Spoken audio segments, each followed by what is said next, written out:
اعوذ باللہ من الشیطان الرجیم بسم اللہ الرحمن الرحیم قال اللہ تعالی عز وجل یا ایھا الذین آمنوا کتب علیکم الصیام کما کتب علی الذین من قبلکم لعلکم تتقون۔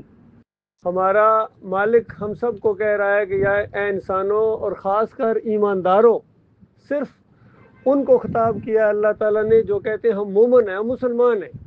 آپ جانتے ہیں یہاں دنیا میں کتنی قومیں پائی جاتی ہیں، یہودی ہیں، عیسائی ہیں، ہندو ہیں، سکھ ہیں اور بے شمار ہیں، اور ان میں مسلمان بھی ہیں۔ تو جو ان مسلمانوں کے اندر سچے مسلمان ہیں نا، واقعی جن کو اللہ مومن کہتا ہے، کیونکہ آپ نے قرآن کی وہ آیتیں پڑھی ہوں گی، اللہ تعالیٰ کہتا ہے وَمِنَ النَّاسِ مَن يَقُولُ آمَنَّا بِاللَّهِ وَبِالْيَوْمِ الْآخِرِ وَمَا هُم بِمُؤْمِنِينَ۔ بے شمار انسان ایسے ہیں جو کہتے ہیں ہم اللہ کو مانتے ہیں اور آخرت کو بھی مانتے ہیں، یہ تو ماننے کا دعویٰ کر رہے ہیں، اور اللہ کہہ رہا ہے آگے سے وَمَا هُم بِمُؤْمِنِينَ، مومن نہیں ہے۔ تو بتائیے کتنی بڑی بدبختی ہے کہ جس کو اللہ کہے کہ تم مومن نہیں ہو۔ تو اب یہ جو روزوں کا مہینہ ہے یہ ان مومنوں کے لیے جن کو اللہ مومن کہتا ہے۔ یا ایھا الذین آمنوا، اے وہ لوگو جو مومن ہو، جو ایمان لائے ہو، تمہارے اوپر روزے فرض کیے گئے، سب کے اوپر نہیں ہے۔ اور وجہ کیا ہے؟ لعلکم تتقون، تاکہ تمہارے اندر تقوی پیدا ہو، اللہ کی فرمانبرداری کا جذبہ پیدا ہو، اللہ کا ڈر پیدا ہو، بھوکے پیاسے بھی رہو تو اللہ کی فرمانبرداری کرو، کیونکہ عام طور پر 11 مہینوں کے اندر انسان زیادہ تر کھانے پینے کے چکروں میں رہتا ہے۔ اس مہینے کے اندر گویا اللہ تعالیٰ نے دن کو منع کر دیا کہ بس نہیں کھاؤ، میری بات سنو، میری طرف توجہ کرو اپنے آپ کو، اور تم بھوکے پیاسے جب رہو پھر تمہیں یہ بھی پتہ چلے کہ غریب مسکین جب بھوکے ہوتے ہیں تو ان کی کیا حالت ہوتی ہے، اور اس طریقے سے تم اللہ کے پسندیدہ انسان بنو گے کہ جائز چیزوں کو بھی اللہ تعالیٰ اگر روک دے تو رک جاؤ۔ لیکن کھانا پینا جائز چیز ہے نا، لیکن جب دن کو اللہ تعالیٰ کہتا ہے نہ کھاؤ تو ہم نہیں کھاتے۔ کیوں نہیں کھاتے؟ ہم اللہ کی فرمانبرداری کرتے ہیں۔ اسی وجہ سے اللہ تعالیٰ نے کہا ہے کہ ہر چیز کا عمل، ہر عمل کا جو اس کا جزا ہے وہ حساب کتاب ہے، اس کا 10 گنا سے شروع ہوتا ہے اور 7 گنا اور اس سے بھی آگے اللہ تعالیٰ دیتا ہے۔ لیکن روزے کے بارے میں فرمایا کہ اس کی جو جزا ہے یہ دنیا میں کوئی انسان گن نہیں سکتا ہے، کوئی کمپیوٹر ایسا نہیں ہے، کوئی کتاب ایسی نہیں ہے، کوئی انسان ایسا نہیں ہے جو اس فگر کو گنے کہ کتنا اجر دے گا اللہ تعالیٰ۔ اس لیے اللہ تعالیٰ نے کہا کہ گننے کو اب چھوڑو، یہاں گننے کا معاملہ نہیں ہے، یہ میں خود دوں گا اس کو، میں جانتا ہوں کتنا دوں۔ اور پھر رمضان کے بارے میں نبی صلی اللہ علیہ وآلہ وسلم نے فرمایا من صام رمضان ایمان و احتساب، جس نے ایمان اور احتساب کے ساتھ رمضان کے روزے رکھے غفر لہ ما تقدم من ذنبی، اس کے پچھلے تمام گناہ معاف کر دیے جاتے ہیں۔ غور کرو اللہ کے بندو، کتنا بڑا پیکج اللہ کی طرف سے ہے۔ لیکن غور کرنے والی بات یہ ہے کہ ایمان و احتساب کہا ہے، ہر ایک کو نہیں کہا ہے۔ تو پہلے قرآن کی آیت بھی ایمان کے ساتھ، حدیث کیا کہہ رہی ہے؟ ایمان کے ساتھ۔ اور پھر کہا من قام رمضان، جو رمضان کے مہینوں میں کھڑا ہوا، یعنی فرض تو وہ پڑھتے ہی، اس کے علاوہ جس کو اب تراویح کہتے ہیں، یا نفل جتنے اللہ توفیق دے، تو جس نے یہ نوافل اللہ کو خوش کرنے کے لیے کیے، فرض کے علاوہ، یہ نہیں، اتنا سمجھدار انسان ہے کہ فرض تو کرنے ہی کرنے ہیں، اس کے علاوہ اپنے مالک کو خوش کر رہا ہے، اپنی گناہوں کو بخشانے کا اس کا دل کرتا ہے کہ مالک میں پسندیدہ انسان بنوں، تو مالک فرماتا ہے اپنے نبی کے ذریعے ہمیں پیغام پہنچایا کہ اس کے پچھلے تمام میں گناہ معاف کر دیتا ہوں۔ اور پھر تیسری حدیث سنو، فرمایا نبی علیہ السلام نے من قام لیلۃ القدر، جو لیلۃ القدر میں بھی رات کو اٹھنے کا اس کو موقع مل گیا، نفل پڑھنے کا اور اللہ کو یاد کرنے کا، یہ 1000 مہینوں سے بہتر ہے یہ رات میرے پیارے بھائی۔ اور کیلکولیٹ کرنے والوں نے بتایا کہ یہ 83 یا 84 سال بنتے ہیں، تو اس کا مطلب ہے ایک رات کی آپ نے صرف عبادت اگر کی تو 83 سال کی عبادت آپ نے کر لی۔ اور اس کے بارے میں بھی فرمایا جس کو یہ موقع مل گیا صرف ایک رات اس نے اس طرح عبادت کر لی غفر لہ ما تقدم من ذنبہ، اس کے سارے پچھلے گناہ معاف کر دیے جاتے ہیں۔ تو اللہ کے بندو، آج مسئلہ یہ نہیں ہے کہ کچھ لوگ ہیں وہ روزے نہیں رکھتے ہیں، نمازیں نہیں پڑھتے ہیں، تراویح نہیں پڑھتے ہیں، خرچ نہیں کرتے ہیں، یہ مسئلہ نہیں ہے۔ آج جو اس دور کے اندر سب سے بڑا مسئلہ وہ یہ ہے کہ کتنے ہیں تہجد گزار بھی ہیں، روزے دار بھی ہیں، راتوں کو اٹھ کے عبادت بھی کرتے ہیں، لیکن ساتھ ساتھ شرک بھی کرتے ہیں۔ آپ حیران ہوں کہ شرک مسلمان کیسے کر سکتا ہے؟ وہ اللہ کہہ رہا ہے وَمَا يُؤْمِنُ أَكْثَرُهُمْ بِاللَّهِ إِلَّا وَهُمْ مُشْرِكُونَ، اکثریت انسانوں کی اس طرح ایمان لاتی ہے اللہ کے اوپر کہ ساتھ ساتھ شرک بھی کرتے ہیں.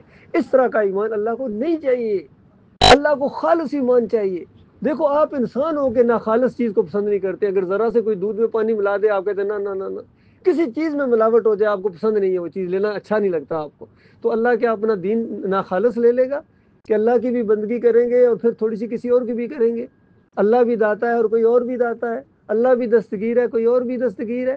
اللہ بھی مشکل کشا ہے تو کوئی اور بھی مشکل کشا ہے. کوئی اور بھی حاجت روا ہے, کوئی اور بیڑے پار لگاتا ہے. اللہ اولاد دے تو نام رکھتے ہیں. ہمارے کتنے بھائی مسلمان کلمہ پڑھنے والے نام رکھتے ہیں. پیرا دیتا ہے جی, یہ غوث بخش ہے جی, یہ کرامت حسین ہے جی, یہ علی بخش ہے, اور طفیل محمد تو ضرور ہے جی, ان کی وجہ سے ملا ہے. ویسے اللہ پتہ نہیں دیتا ہے. اللہ کے بندوں میرے پیارے بھائیو, اسی کو شرک کہتے ہیں. اور یہ اتنا سادہ مسئلہ اللہ تعالیٰ نے رکھا ہے, صرف تھوڑی سی معمولی سی عقل کی ضرورت ہے اس کو غور کرنے کے لیے.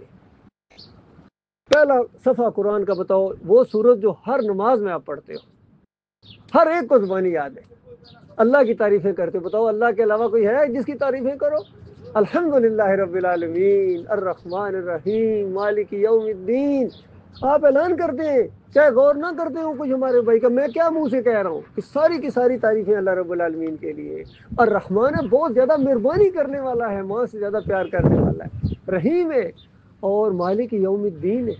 کہ یوم الدین جو فیصلہ انہوں نے, ہم سب سمجھتے ہیں قیامت والے دن فیصلہ ہو جائے گا جی. کہتے ہیں وہ جی قیامت والے دن فیصلہ ہو جائے گا جی. تو قیامت والے دن کون فیصلہ کرے گا؟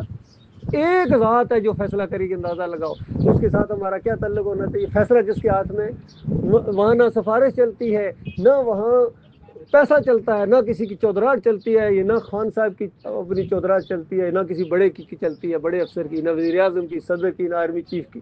وہاں تو ایک ہی مالک فیصلہ کرے گا میرے بھائیوں.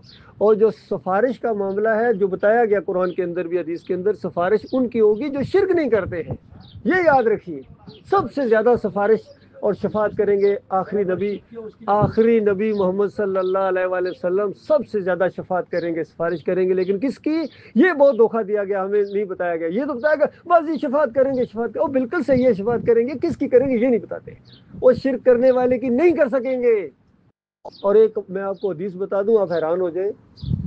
میں بھی جب سنی تھی اور یہ میں حیران ہو گیا, کیسی حدیث ہے. نبی علیہ السلام نے فرمایا, ہر نبی کو اللہ تعالیٰ نے ایک دعا ایسی دی ہے اور ساتھ ہی تسلی دی, کیونکہ نبوت کا منصب بڑا سخت ہوتا ہے, بڑے بڑے مراحل آتے ہیں, بڑی مشکلیں آتی ہیں.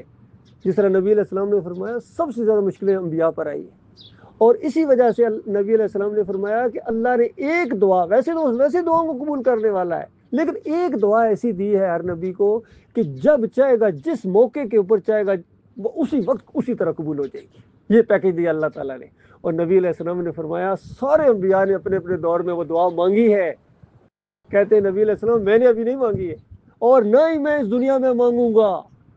میں اس دعا کو میں یعنی صبر کروں گا, جو مرضی حالات آ جائے میں صبر کروں گا. اور واقعی کتنے صبر کیا نبی علیہ السلام نے. اور قیامت والے دن کہتے ہیں نبی علیہ السلام, میں دعا اپنی امت کے لیے مانگوں گا کہ یا اللہ میری امت کو معاف کر دے. اور اس دعا کا فائدہ ہر میرے امتی کو ہوگا جس نے شرک نہیں کیا ہوگا. غور کرو, اس دعا سے بھی اللہ تعالیٰ نے شرک کرنے والوں کو نکال دیا. اللہ کے بندوں, کیا یہ سنجیدہ مسئلہ نہیں ہے؟ کبھی کبھی کچھ بات کہہ دیتے ہیں, آپ جب بھی آتے ہیں تو یہی باتیں کرتے ہیں. اور اللہ کے بندوں صرف یہی بات ہے, اس کے علاوہ کوئی بات نہیں ہے. آپ کو اللہ نے اپنی توحید کے لیے پیدا کیا ہے, اپنی بندگی کے لیے پیدا کیا ہے. اور پورے قرآن کا نچوڑ میں آپ کو بتا رہا ہوں. ویسے بھی میں پڑھتا رہتا ہوں, اور اس رمضان کی میں بات کر رہا ہوں. ابھی جو میں نے پھر پڑھا ہے پورا, پھر ترجمے کے ساتھ, پورے قرآن کا نچوڑ یہ دیکھنا میرے پیارے بھائیوں, اللہ کے ساتھ شرک نہ کرنا, بس مارے جاؤ گے, پھر تمہاری خیر نہیں ہے اگر تم نے اللہ کے علاوہ کسی اور کو پکارا. اور یہی بات سورہ فاتحہ کے اندر ہے. آپ عہد و پیمان کرتے ہیں اپنے اللہ کے ساتھ, ایاک نعبد و ایاک نستعین, اے اللہ میں تیری عبادت کرتا ہوں, کرتا رہوں گا. اس کا یہ مطلب ہے, یاد رکھیے, عربی جاننے والے جانتے ہیں اس کے دو مطلب ہیں, یعنی کرتا ہوں کرتا رہوں گا, یہ بھی اسی کے اندر شامل ہے, عربی کا ایک قاعدہ ہے. اور تیری عبادت کرتا ہوں کرتا رہوں گا, یہ بھی ساتھ اس کے اندر شامل ہے. تو اتنے پیارے عہد و پیمان کرنے کے بعد مانگتا رہوں گا, بالکل یہی بات ہے. اور اتنے زبردست عہد و پیمان کرنے کے بعد پھر اسی نماز سے فارغ ہونے والا پاؤں پھسلے, یا علی مدد, یا رسول اللہ مدد, یا غوث مدد, تو پھر شرک اور کیا, اور کافری کیا, بتاؤ. اسی کو اللہ کے بندو بالکل پھر کوئی نماز, بالکل صحیح بھائی کہہ رہے ہیں, ختم. بالکل یقین کرو, میں حقیقت آپ کو بتا رہا ہوں, یہ قرآن کا نچوڑ ہے. میں یہ کوئی یہ جھوٹ بولتے ہیں جو کہتے ہیں قرآن کو سمجھنے کے لیے 18 علوم کی ضرورت ہے. وہ اللہ کہہ رہا ہے میں نے قرآن کو آسان کر دیا ہے کوئی سمجھنے والا؟ بتاؤ پھر کس کو اللہ کہہ رہا ہے؟ اللہ کہہ رہا ہے سورہ القمر کے اندر 6 مرتبہ یہ آیت آئی ہے کہ میں نے قرآن کو نصیحت کے لیے سمجھنے کے لیے آسان کر دیا ہے. وہ ہے کوئی نصیحت حاصل کرنے والا؟ اب ہم نے اپنی آنکھیں بند کر لی ہوں یا ہم نے اپنا دین مولوی یا پیر کے ٹھیکے پر دے دیا ہو تو پھر اللہ کا کوئی قصور نہیں ہے، نہ قرآن کا قصور ہے، نہ نبی صلی اللہ علیہ وسلم، نہ صحابہ کرام کا. میرے پیارے بھائیوں، یہ آج جو مزاروں کے اوپر چادریں چڑھائی جاتے ہیں، عرس اور میلے کیے جاتے ہیں، وہاں سے اولادیں مانگی جاتی ہیں، خالص شرک ہے، خالص شرک ہے، اللہ کی کتاب کا انکار ہے. اور بڑے بڑے علماء جا کے اس طرح کرتے ہیں. مسئلہ یہ ہو پیدا ہو گیا، مفتی محمود صاحب نے جا کے حلوہ بانٹا تھا علی جویری کی قبر کے اوپر، پروفیسر غفور نے جا کے چادر چڑھائی تھی بری امام کے اوپر، اور ہمارے کتنے لیڈر ہیں یہ جو ہمارے، یہ بھی جا کے مزاروں کے اوپر سجدے کرتے ہیں، رکوع کرتے ہیں، پکارے لگاتے ہیں، ان کے نام کی گیارویاں دیتے ہیں، اور بکرے چھترے چڑھاتے ہیں، تعویذ بنتے ہیں، امام دامن باندھتے ہیں، یا علی مدد کے پٹے میں نے دیکھا ان کو باندھے ہوئے. اللہ کے بندو، یہ جہنم کا ایندھن بن جائیں گے. اور اگر ان کے پیچھے چلو گے، تمہاری نمازیں، تمہاری تراویاں، تمہارے حج، تمہارے عمرے تمہارے منہ کے اوپر دے مارے جائیں گے، اور ہمیشہ کی آگ کے اندر ان کے ساتھ رہنا پڑے گا. اللہ تعالیٰ اس خوفناک انجام سے اپنی پناہ میں رکھے.